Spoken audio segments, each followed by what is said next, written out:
experiences some misery time to time. Yes. If you don't, you're not being honest.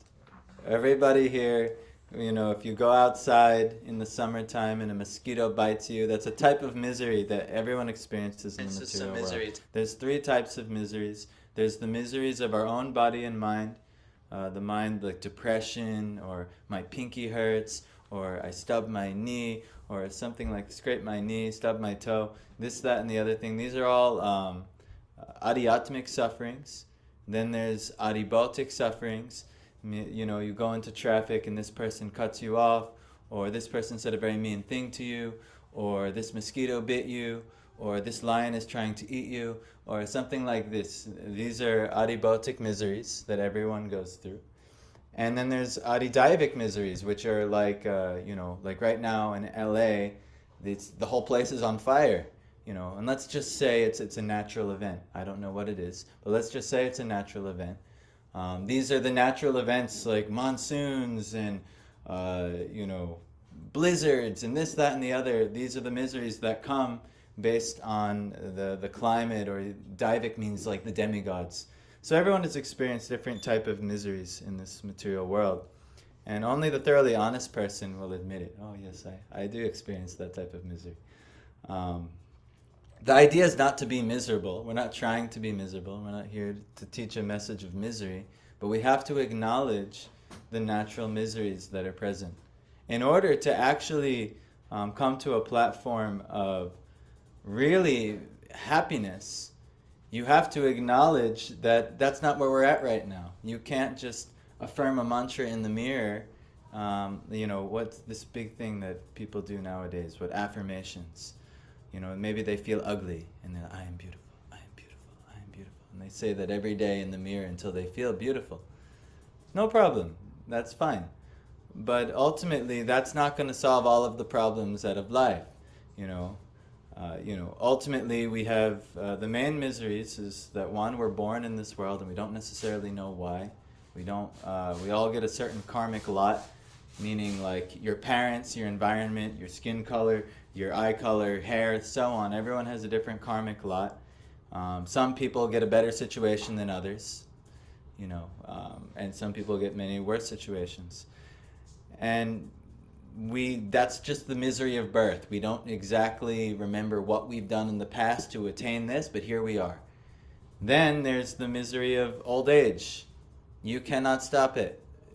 Everyone looks very fresh and young and youthful at one point, and then just day by day, sunset and sunrise at a time, it just creeps away from you. And then eventually you will become old, and you cannot stop it. And then all throughout that whole aging process, disease is attacking you every step of the way. I ate this contaminated thing, and now I have this disease inside me killing me. Or this, that, and the other. And then eventually, as you age, the immune system gets worse and worse, and then eventually you succumb to it, and what? The final misery. Death. It doesn't have to. This is a message of hope. I'm sorry if I'm giving like a sobering dose of misery here. There's a message of hope here. Well, one, if we know who we are, Bhagavad Gita teaches us right away that Arjuna is lamenting that he has to watch his relatives and great teachers he really respected die, because they all got involved in a really serious war and it could not be stopped despite everyone trying. That's what the Mahabharata is about. It's a great war takes place. And this is the climactic teaching that ultimately gives the ultimate hope, is that actually we're a spirit soul and that we don't die, we're eternal. This is great news. But the problem is okay, I'm eternal, but I'm here, and everything that I focus on and everything that I put my time, energy, and attention on disappears and does experience death and misery. So what do? So Krishna is teaching how to readjust the consciousness from material or temporary consciousness to your eternal or Krishna consciousness. So this is what the message of hope here is, and we're trying to share this Krishna consciousness with people. So we're going to do chapter 9, verse 11. So let me just find it on here.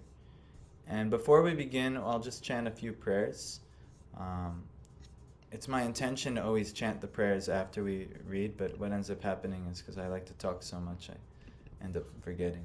So we'll do it all together. Ready? It's actually on page 1 of the Bhagavad Gita, if you have the Bhagavad Gita. If we want, we can pass out a few Bhagavad Gitas here. Wow, look at the civics. But we'll start with some prayers. Om Jnana Timirandasya Jnananjana Shalakaya Chakshurun Militam Yena Tasmai Shri Gurave Namaha Shri Chaitanya Manobishtam Stapitam Pyena Bhutale Svayam Rupa Kadamayam Dadati Svapadantikam. They're all on page 1 if you want to chant along. Vandeham Shri Guru Shri Yuta Padakamalam Shri Gurun Vaishnavamscha Shri Rupam Sagarjatam Sahagana Raghunathan Vitam Tam Sajivam Sadvaitam Savadutam Parijana Sahitam Krishna Chaitanya Devam Shri Radha Krishna Padan Sahagana Lalita Shri Vishakhan Vitamscha He Krishna Karuna Sindho Dina Bandho Jagatpate Gopesha Gopika Kanta Radha Kanta Namostute Tapta Kanchana Gaurangi Radhe Vrindavaneshwari Vrishabhani Sute Devi Pranamami Hari Priye Vanchakalpa Tarubhyascha Kripa Sindhubhya Cha Patitanam Pavanebhyo Vaishnavebhyo Namo Namaha Jai Shri Krishna Chaitanya Prabhu Nityananda Shri Advaita Gadadara Shri Vasadi Gaura Bhakta Vrinda Hare Krishna Krishna Krishna Hare Hare Hare Rama Rama Rama Hare Hare. Now we'll chant a mantra honoring the Guru who brought these teachings to the West, whose edition of Bhagavad Gita that you're all reading, Swami Srila Prabhupada. Namo Vishnu Padaya Krishna Prishtaya Bhutale Srimate Bhaktivedanta Swaminiti Namine Namaste Saraswati Deve Gauravani Pracharine Nirvishesha Shunyavadi Paschatya Deshatarine. All right, text 11, chapter 9. Repeat after me, the Sanskrit. Avajananti mamudha Manushim tanumashritam Param bhavamajananto Mama bhuta maheshwaram Avajananti mamudha Manushim tanumashritam Param bhavamajananto Mama bhuta maheshwaram. All right. And let's go, one of you guys want to give it a try? Paloma? Which one? Not, chapter 9, verse 11. Yes, so the same thing? Yeah.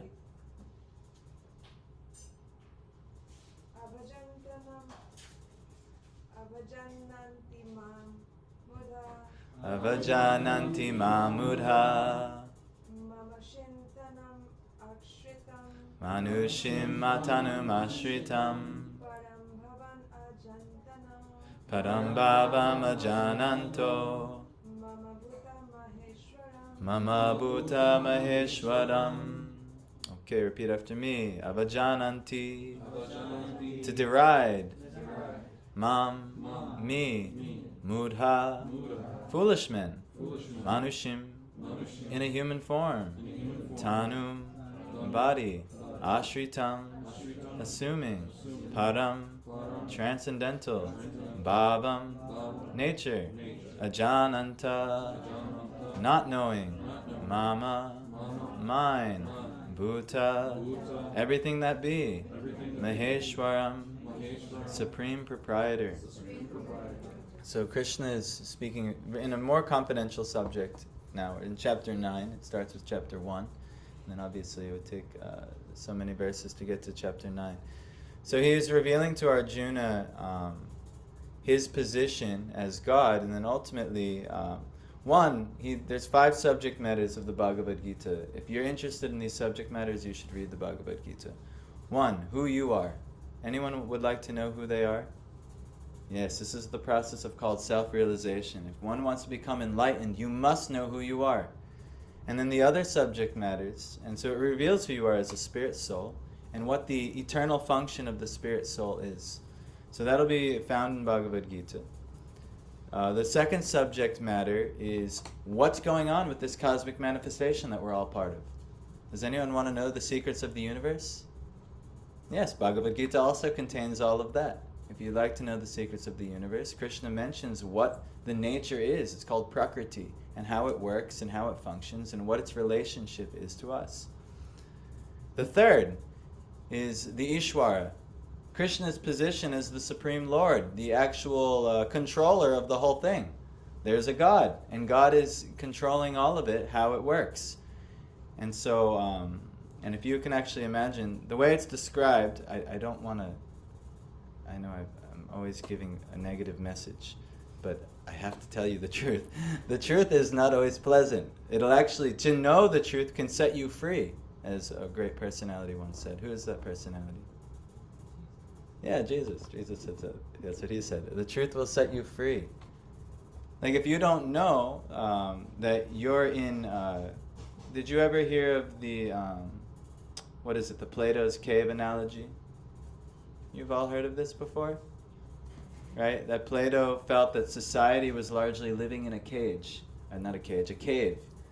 And they were finding their amusement with the equivalent, the analogy he gave of making shadow puppets. There was a fire in the cave, and they were making shadow puppets in the fire, and it was being projected on the wall. And they were getting so much enjoyment making this shape and this and that. But somehow or other, one person, they were all bound up, but somehow or other he got free, and he got outside, and he saw there was a whole world out there. He's like, wow, it's amazing. It's way better than this stupid cave.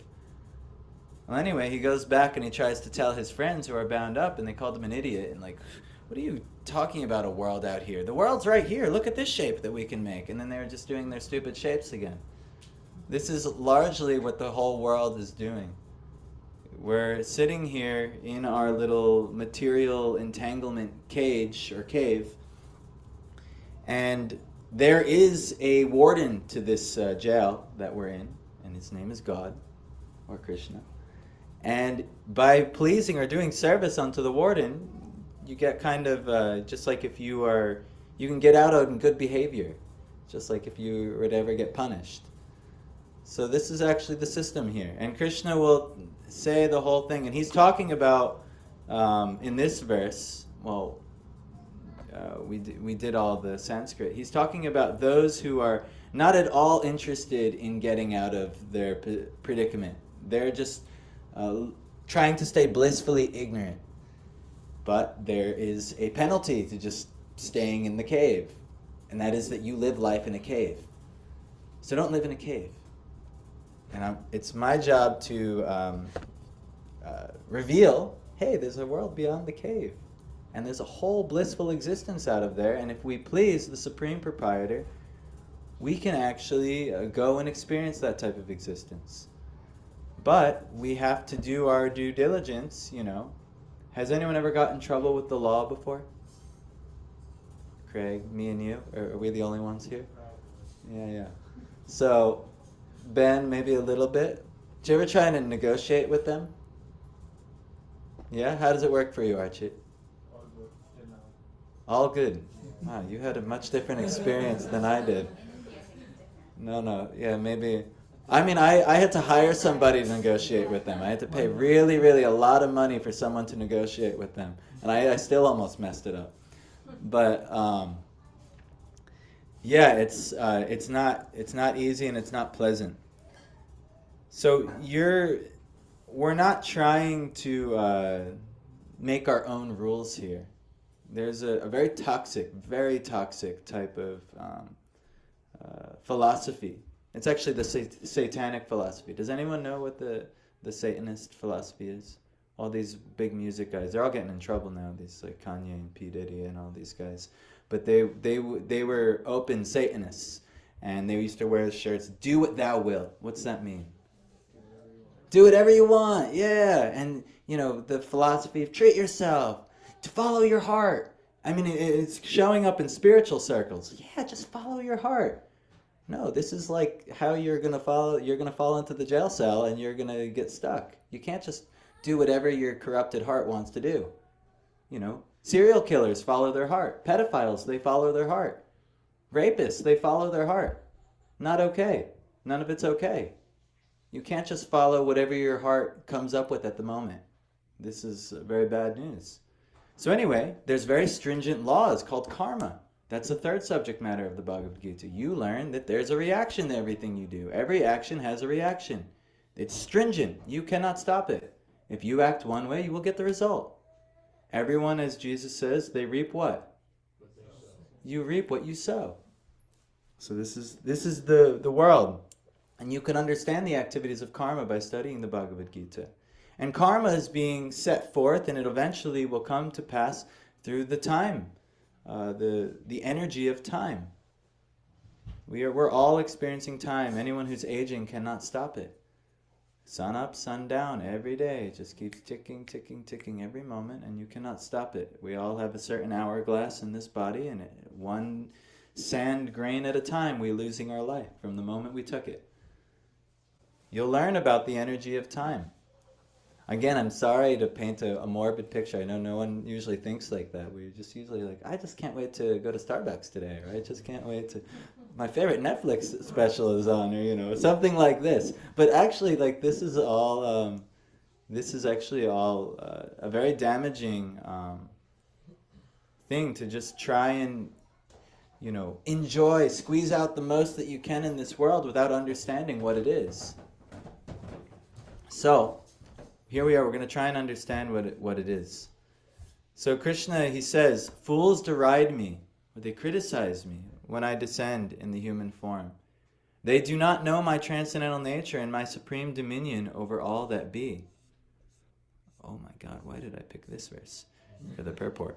I'm going to have to choose the next verse. Hopefully it's a bit shorter than that because we don't have all day.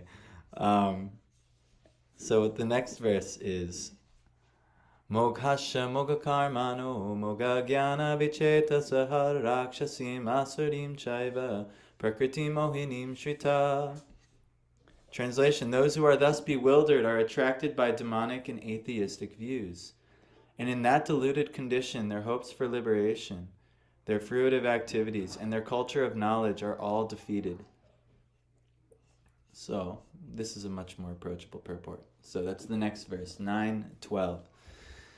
There are many devotees who assume themselves to be in Krishna consciousness and devotional service, but at heart do not accept the Supreme Personality of Godhead, Krishna, as the absolute truth. For them, the fruit of devotional service going back to Godhead will never be tasted. Similarly, those who are engaged in fruitive pious activities and who are ultimately hoping to be liberated from this material entanglement will never be successful either, because they deride the Supreme Personality of Godhead, Krishna. In other words, persons who mock Krishna are to be understood to be demonic or atheistic. As described in the 7th chapter of Bhagavad Gita, such demonic miscreants never surrender to Krishna. Therefore, their mental speculations to arrive at the absolute truth bring them to the false conclusion that the ordinary living entity and Krishna are one and the same. This is a very toxic philosophy, that we are God, I am God, you're God, we are God, I'm God. That's fine, actually, because we're all spirit.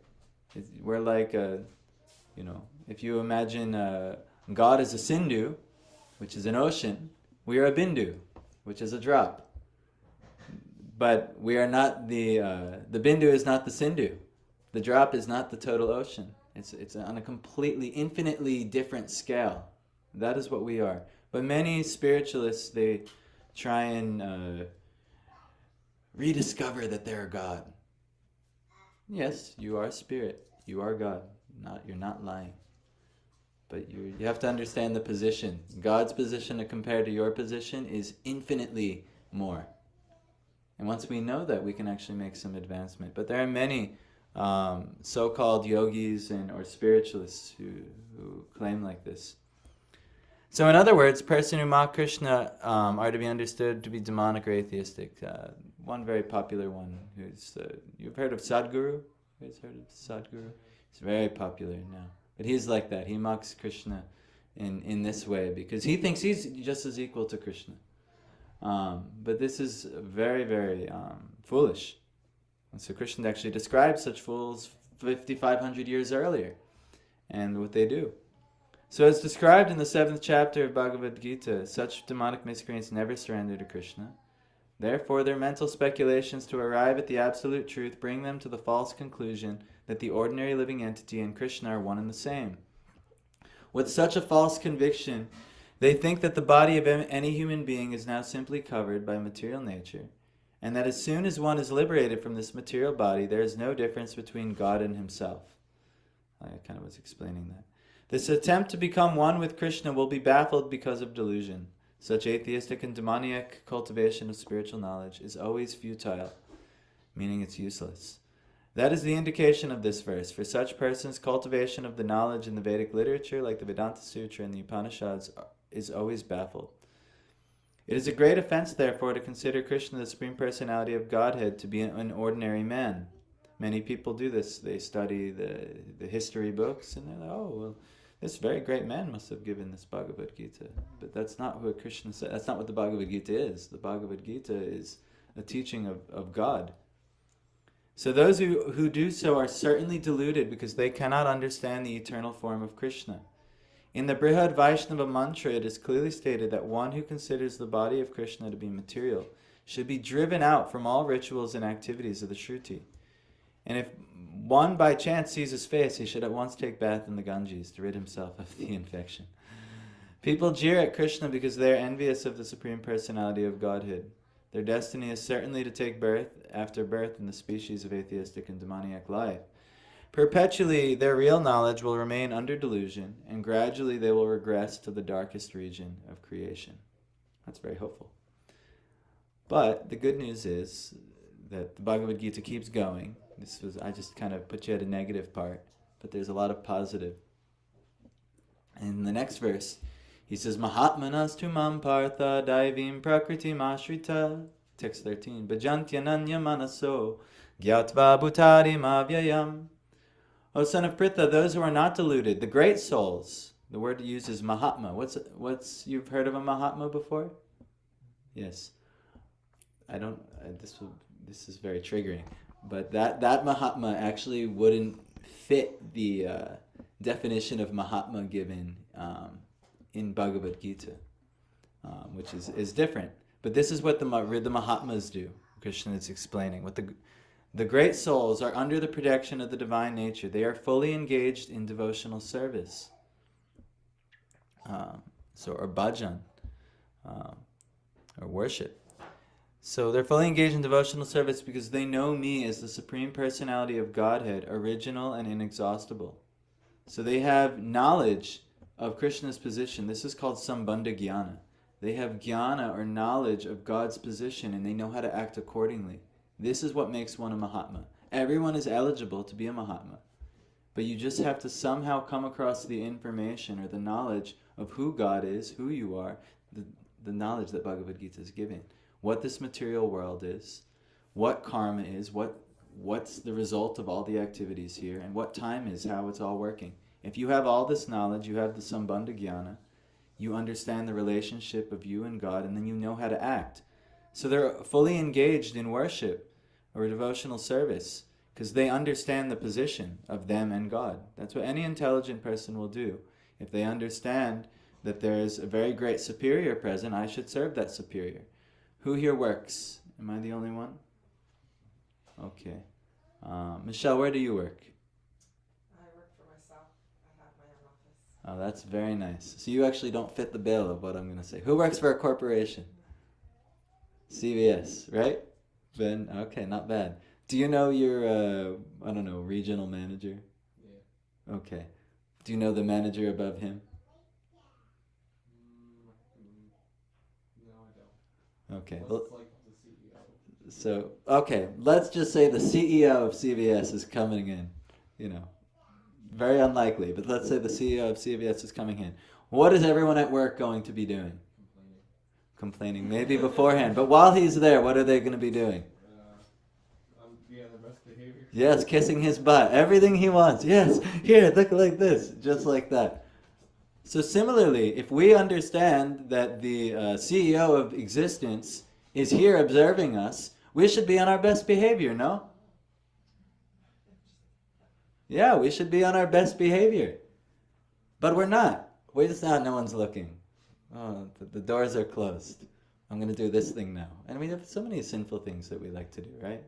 You know, does anyone know the origin? Ben taught me this a while ago. The origin of the word sin. What is it, Ben?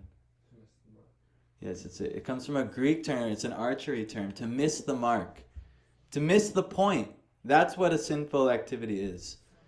So we have so many things that we do that just miss the point of existence. You know, and they're focused on temporary, futile things. Like, I got to make sure my body looks nice today. I got to make sure, you know, I give my eyes the things it wants to see. I want to hear this type of thing. I want to have knowledge for this temporary thing. But it's not understanding the spirit of what's really important. What actually is really important in reality. So Krishna actually reveals that, and ultimately it's the living entity reestablishing its relationship with God. It has a relationship with God. It is currently in the illusion that that relationship doesn't matter, or I can just do the bare minimum. I can go 1 hour on a Sunday, or I can, you know, do the bare minimum, and that's enough. I just do whatever I want the rest of the time. That's only going to get you very little, actually. That will get you so little. So Krishna's trying to tell what the Mahatmas do. So this is what a Mahatma does. Ready? You would like to know? Very famous verse, 9:14. Satatam kirtayanto mam yatantascha dridha vrataha namasyantascha mam bhaktya nityayukta upasate. Repeat after me. Always chanting my glories. Always chanting my glories. Endeavoring with great determination. Endeavoring with great determination. Bowing down before me. Bowing down before me. These great souls. These great souls. Perpetually worship me. Perpetually worship me. With devotion. With devotion. What's perpetually mean? Always. Not just 1 hour on a Sunday or a Saturday or whatever the worship practice. That's not what a Mahatma does. A Mahatma is always worshiping with every ounce of their body, mind, and soul. Every activity. All their thoughts will be remembrance of the Lord. All their words will be glorification of the Lord. All their movement will be going to worship the Lord, or maybe going on pilgrimage, so on, like this. But that's such a high standard to be a Mahatma. But this is what Krishna, this is the way out of the unfortunate predicament that we're in this kind of material jail or cave, you know. So we are recommending to do that by chanting this mantra, these words of God, names of God. You know, everyone's name has a meaning. Like I was born with the name Ronald. Ronald means to be a wise ruler. So, you know, like I like all my Indian friends here because they tell me their name and it usually has some deep spiritual meaning. Usually. That's almost always the case when I ask. But you know, and in the West it has that too, but most people don't name their kids based on the meaning of the name. Like, oh, I like John, or I like Rick, or whatever it is, you know. But anyway, like my parents had no idea when they named me Ronald that it meant wise ruler, and it had like Germanic origins. They had no idea. They just like named me that because that was my dad's name, and I don't know why his dad named him that, but that is what it is. But anyhow, we should always be using our words to glorify the Lord. In this mantra that we're chanting, it's descriptive names that have a meaning. The name of the Lord, it's indicating a personality, and that this personality does this type of thing. You know, He takes away all of your miseries. It's possible. It's actually possible. Actually, anybody who's been practicing devotional life for some time, one of the things they notice, two things, when one begins actually a sincere devotional practice, because there's a lot of insincere devotional practice out there. Prabhupada was mentioning it in that purport. Many devotees, they do like this, this, and this, but they'll never attain the goal. But anyone who does a real, sincere devotional practice, two qualities immediately arise. Kleshagni. Agni is fire. Klesha is misery. All your misery will be burned. Burned to stone. To ash, so to say, not stone. I don't know where that one came out. But burned to ash. Kleshagni and Shubdada, all auspicious or all good qualities will begin to arise in you. So you can measure yourself. Do I have good qualities? Have I earned all these good qualities? And are all my miseries burned to ash? If the answer is no, that means you haven't actually taken the real initial bhakti step yet. Just to be honest, you haven't actually tasted any real fruit of the bhakti yet. Yes? Aren't there different degrees of that, though? In other words, it isn't just black or white.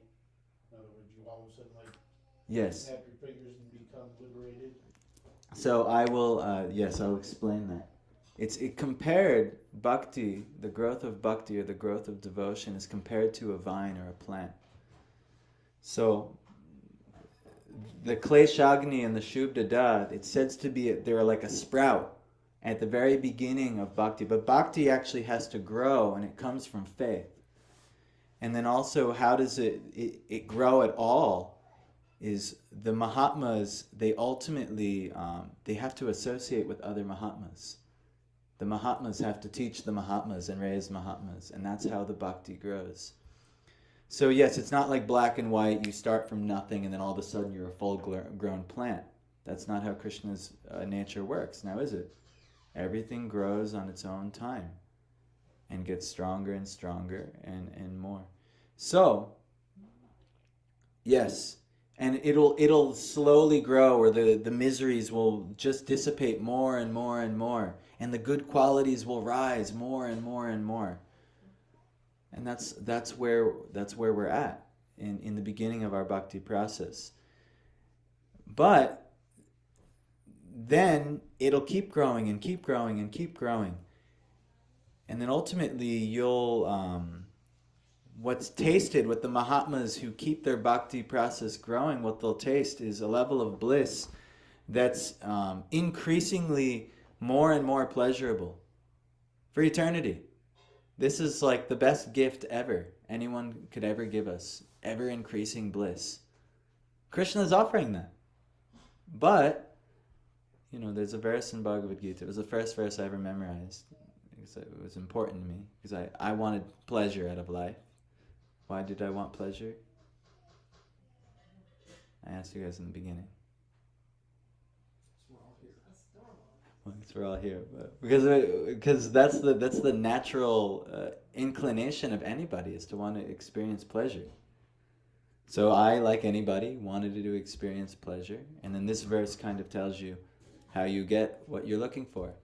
It goes, Ye yatamam prapadyante tam stataiva bhajamyaham mama vart manuvartante manusya partha sarvashaha. As all surrender unto me, I reward them accordingly. Everyone follows my path in all respects. But ultimately, as we surrender unto Krishna, as we surrender unto the Lord, then the rewards are given. But no more, no less than you've actually done in your surrender. And there's a process to surrender, how to do that. Bhagavad Gita is actually just the beginning. This is a whole big 700 verses to get to the beginning point. And then you've got a whole big study ahead. Every one of us does. But I'm here to, we're here, and we're acting on representation of the great personalities, the great Mahatmas who've come before, to share this wisdom with the world, to help people get started, and to give them a shot, one, out of all kinds of misery, but to give them all types of the good, wonderful, godly qualities that can arise in them. Because they are a spirit soul, and they actually, this is their real nature. But unfortunately, due to our just a bad association, you guys have probably experienced this before. Did you ever hang out with the wrong crowd when you were younger? And that wrong crowd got you in trouble. And they had you doing things that you weren't necessarily, that you shouldn't have been doing. Am I the only one? Yeah. So we did all kinds of nasty things or bad things, because that's what everyone was doing, you know.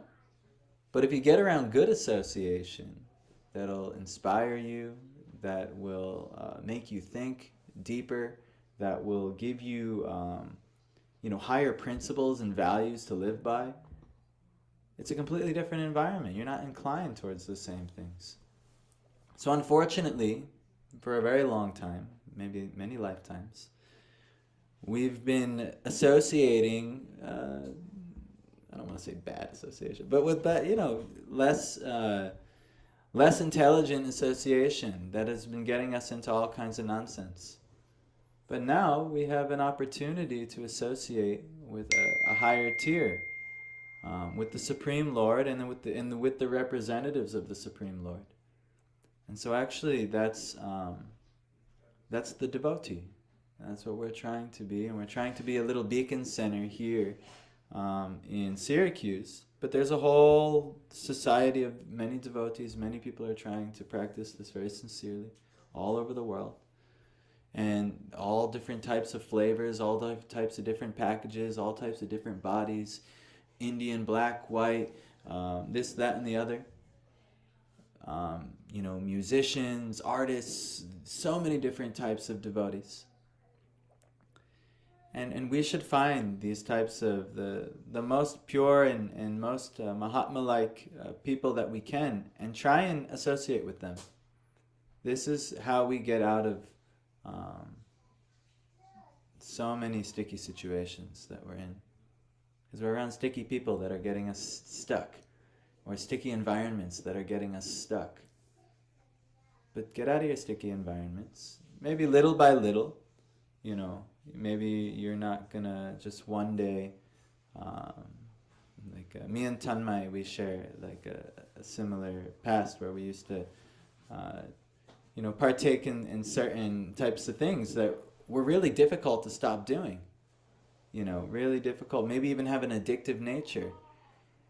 But what we both found was that when we were hanging out with other people who also did those things, it reinforced that, yes, I'm going to do this too. But when we started to, hang out with people who didn't do those things anymore, it just very quickly, I can give that up. That's not a big deal at all. When we started really associating. So anyhow, we all have our material vices and addictions. But when you start hanging out with those who don't have those same vices and those things, it'll be easy to stop. I don't need to do that. The impulse to do that, they don't have it, and when I do activities with them, I don't have it either. So anyhow, if you guys want to if everyone wants to purify, there's an easy way, but it's not so easy to find such souls in this world. The devotee is a very rare thing, and many of us, and the fools will deride Krishna and his devotees. Look what they did to Jesus when Jesus was here. What did they do?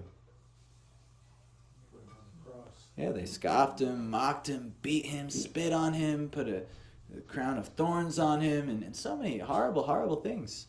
And what was his message? What was his crime? To tell people to worship God? His main crime that he did in the temple at Jerusalem is that he did flip over the priest's business thing. They were selling sacrificial animals, and he flipped over the tables and really upset them, because that was their livelihood, that was their business, all the animal slaughter. But he flipped it over and he released all the animals and told that, you're like a den of...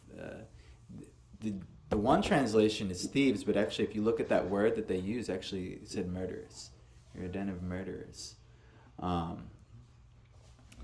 And he said, that which is God's to God, and give that which is Caesar's, talking about the money, back to Caesar. Ultimately, but this was his crime, trying to get people to, focus on God. And yes, this person belongs on the cross. We should do the most horrible type of thing. But this is what the material world is. It's a very cruel and corrupt place. So, we must associate with these.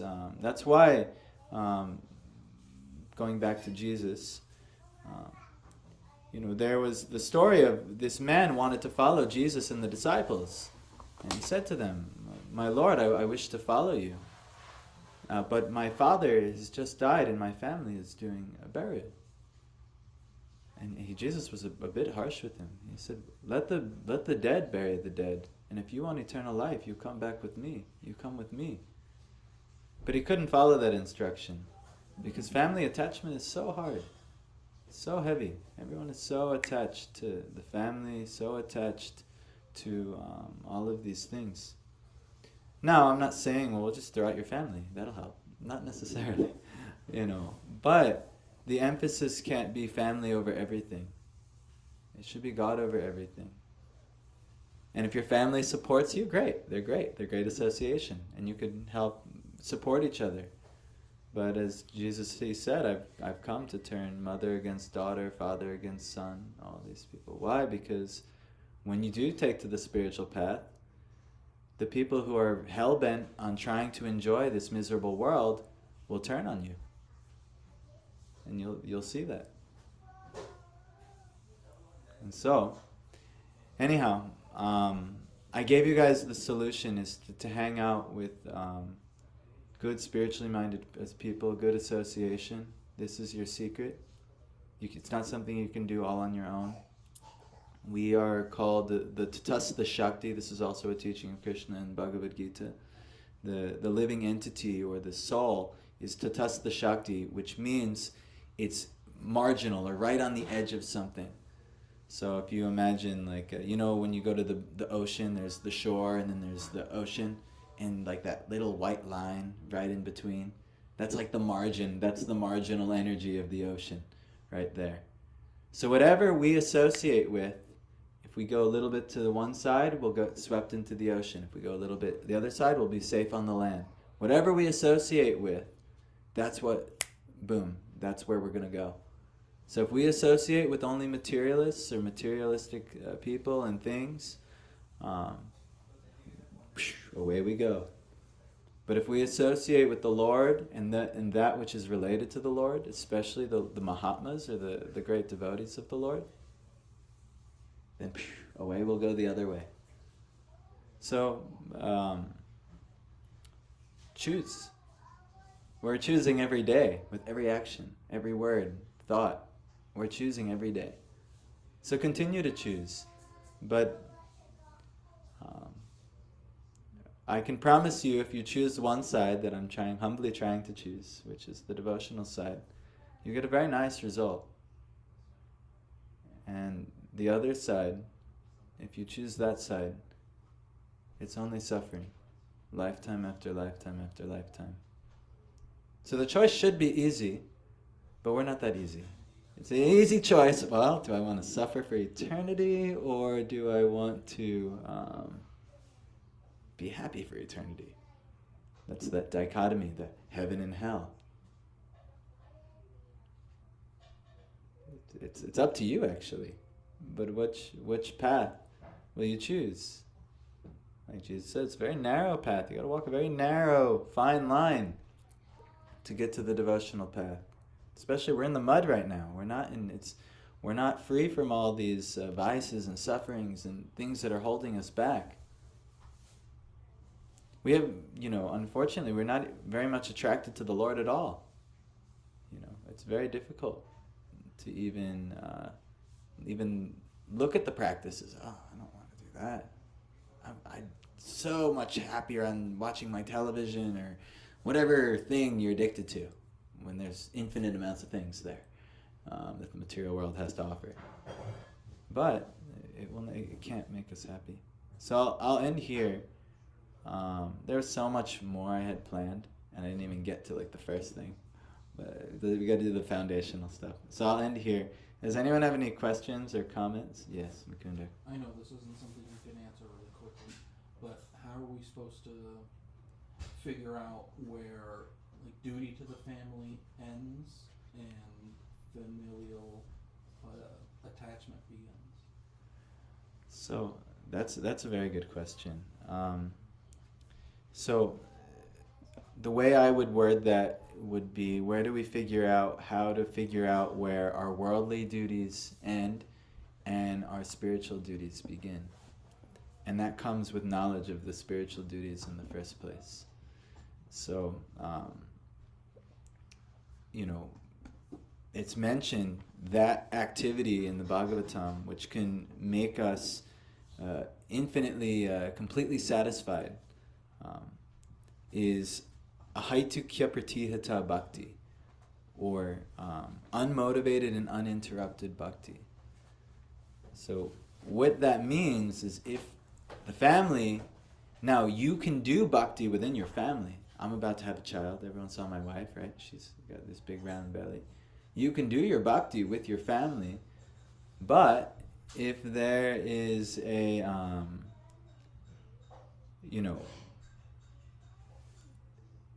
a halt in your bhakti, you have to assure that bhakti keeps going. That's the most important thing, even amidst family. And whether you have to try and drag them along, or at one point, like Prabhupada, he had to leave his family at one point because he had a higher duty. Now, I'm not just saying, well, you might look at the family right now and be like, well, yep, I don't think it's going to happen. Maybe I'll just leave. That's not necessarily that's not a good idea. But you should gradually try and increase the bhakti. Always. That should always be the thing. That the bhakti has to increase. And do everything that you can, including a little bit of force or discipline if you have to, if they're younger, to bring bhakti to the table. And if all hope is lost eventually, and Prabhupada did this for 59 years, he was 59 years old when he finally realized all hope will be lost staying in this, in my family environment. So there is a retirement order for that, where dad's going to go off and be a monk, but I wouldn't necessarily ever think about doing that prematurely. It's a very, very mature thing, and you would have to, even before the family, it's your own personal practice, how strong your own personal bhakti is. And if your own personal bhakti is very strong, that will be the best chance that your family has. And so, that's the main thing, is what I would say is worry about our own personal practice and our own personal devotional elements in our life. And if the family can come along, great. If they can't come along, let me think about another 10 ways by which we can pull them along. But, maybe at some point, when you do get older, you might have to detach or distance a little bit, it'll be good. You don't always want the kids on top of you for the rest of your life, and they definitely don't want you on top of them, so like that. So a healthy distance is okay, but you try your best to be a positive influence on them, and see how you can not compromise bhakti. Always try, and bhakti means loving devotion unto the Lord. How can I make this a devotional element? And the kids have plenty of activities that they can do, right? And you can make them devotional activities, or you can encourage at least devotional activities. Like my child, it helps. My wife is also very supportive of devotional activities. But that's what we're going to try and do, is assure everything that we're going to do is going to be related around this ultimate teaching, which is the activities of Mahatmas, chanting the glories of the Lord, endeavoring with great determination in spiritual life to bow before the Lord, and everything we do is perpetual worship. Now, I know you, and I know your situation personally. You didn't find Krishna consciousness until after the kids were there, and the kids learned from you and mom, who doing a completely different thing, you know. So how is it fair to them? Well, now you have to change your life because I'm changing my life. So you'll have to adjust, you know, and see what can be done. In one sense, it's like a karmic lot that you've inherited, and that we all have so many of these things in our life. The karmic, just this is what I've inherited in this lifetime. You can't change your family. You can't change your your nature in many ways. Your body type, your hair color. You could try, but you can't naturally change these things. Your eye color. So you deal with what you have, and you try and offer that thing to the Lord, and you try and offer whatever's there to the Lord, and you gotta leave the rest to Him. You can only control so much, as you can probably see with having kids, and I'm gonna learn when I have kids. You can only control so much. You have kids, Michelle? Yes, I do. Yeah. How much can you control them? At a certain age, you do not control. Yes. So I will have to learn that firsthand. You choose Yes. to keep them as friends or watch them leave. A free spirit. They have to go. They have to choose for themselves. Very good. So you only can give them the best impression that you can, and then from there they're sovereign. Everyone has free will. Thinking, feeling, and willing is everybody's birthright or inheritance, even if they want to use it like complete fools. They're allowed to. Krishna ordains, yes, and he imprisons them in the material energy. So welcome. I think we'll end there because I want to do arati. Very good question. So we're just going to do one more kirtan. We'll stand up for this one. I'll chant like a little bhajan, a little prayer, glorifying some wonderful spiritual personalities. And again, we're just going to use this time to chant this wonderful prayer. You can take this prayer with you anywhere you go. But the main emphasis is everything that you do should be aimed spiritually. And we're not saying, well, come here and practice Krishna consciousness, the Vedic tradition. It might not be natural to you, or it might not be something in this lifetime, or even at this period of your life you want to practice. But the inspiration, my hope is that you all can realize the inspiration to go deeper in your connection with the Supreme. And this is our way that we do that. Tanmay, can you adjust it so you can go over my shoulder and get everybody chanting? So everyone,